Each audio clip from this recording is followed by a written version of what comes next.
सुम्मी की रसोई में सीखेंगे सरसों का साग और बाजरे की रोटी। तो उसके लिए पहले हम सरसों का साग बना के तैयार करेंगे। ये देखिए कुछ इस तरीके से होते हैं सरसों के साग के पत्ते। बहुत ही आसानी से ये सर्दियों में हर जगह मिल जाते हैं। इसकी कुछ इस तरीके से हम पहले छोटी छोटी सी गुच्छियां बना लेंगे, यानी कि इस तरीके से बंच बना लेंगे। अब हम इसके एक्स्ट्रा डंठल निकाल देंगे। ये देखिए एक्स्ट्रा डंठल हम निकाल देंगे और जो सॉफ्ट वाले यानी कि पत्तों के साथ वाले डंठल थोड़े सॉफ्ट हैं उसको हम यूज करेंगे और इसे इस तरीके से काट लेंगे।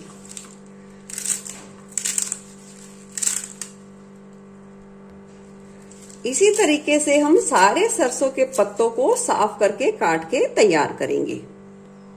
अब लेंगे साथ 1 पाव के करीब पालक को भी हम इस तरीके से साफ कर लेंगे। जो इसमें कोई भी घास या तिनका होगा उसे अलग कर लेंगे और इसी तरीके से गुच्छियां बनाकर हम इसे साफ करेंगे। पालक को इसी तरीके से साफ करके काट लेंगे।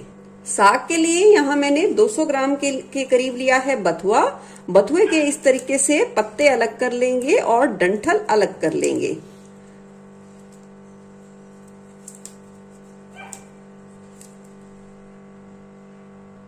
बथुए को हमने साफ कर लिया है। अब बथुए को हम मोटे मोटे टुकड़ों में काट देंगे, क्योंकि ये बहुत ज्यादा सॉफ्ट होता है तो हमें इसे बारीक करने की भी जरूरत नहीं है।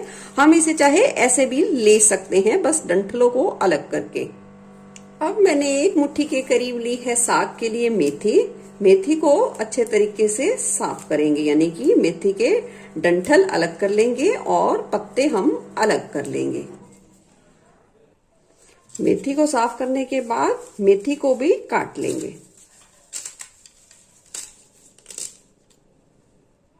अब मेथी को साफ करने और काटने के बाद यहाँ हमने लिए हैं ये 1 छोटी मुट्ठी के करीब हरे चने के पत्ते। इसे भी अच्छे तरीके से साफ कर लेंगे।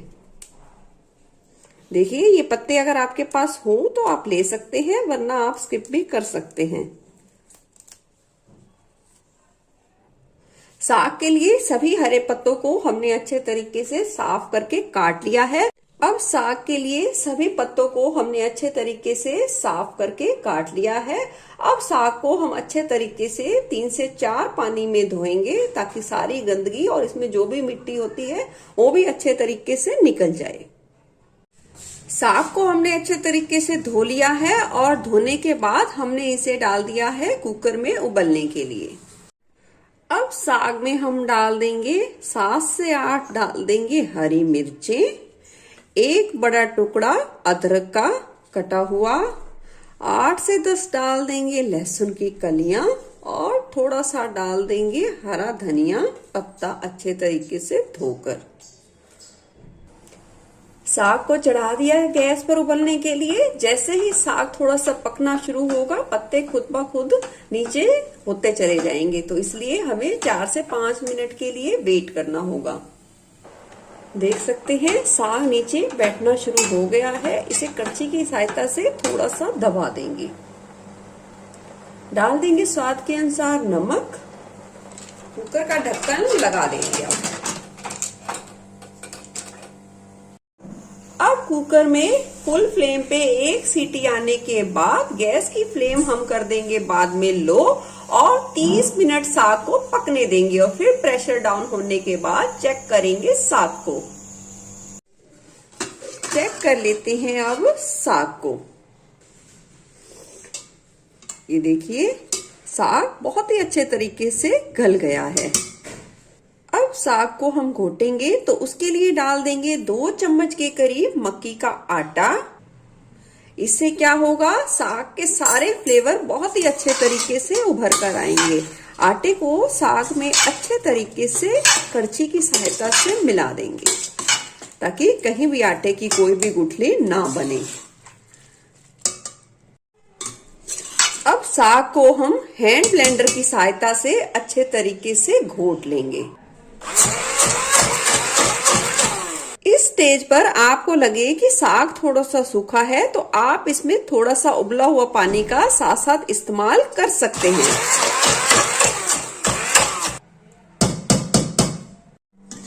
साग को अच्छे तरीके से घोटने के बाद अब बढ़ते हैं नेक्स्ट प्रोसेस की तरफ। यहाँ हम साग को फिर से पकाएंगे। तो साग को हमने चढ़ा दिया है चूल्हे पर और अभी गैस की फ्लेम को हमने हाई पर रखा है। वेट करेंगे साग में एक खदका लगने तक का। देख सकते हैं साग में खदका लगना शुरू हो गया है, यानी कि साग उबलना शुरू हो गया है।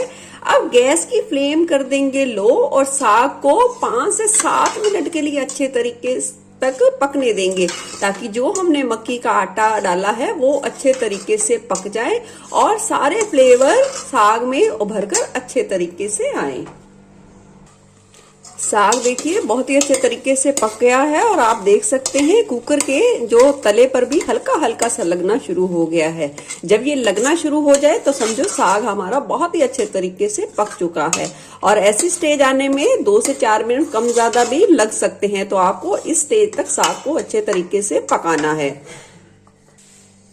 अब साग को हम ठंडा होने के लिए छोड़ देंगे। देखिए साग को तड़का लगाने से पहले साग को कम से कम 3 से 4 घंटा पहले जरूर बना के रखिए। तो जब तड़का लगाएंगे तो साग का टेस्ट बहुत ही ज्यादा बढ़िया तरीके से उभर आएगा। देखिए इंस्टेंट भी लगा सकते हैं, पर ऐसा करोगे तो रिजल्ट बहुत ही अच्छा आएगा। तो मिलते हैं 3 से 4 घंटे बाद। साग को बने 3 से 4 घंटे हो गए हैं। अब लगाएंगे तड़का। कढ़ाई में हम डालेंगे 1 बड़ा चम्मच के करीब देसी घी और अच्छे तरीके से गरम करेंगे। घी जैसे ही गरम होगा हम इसमें डाल देंगे आधी चम्मच के करीब खड़ा धनिया।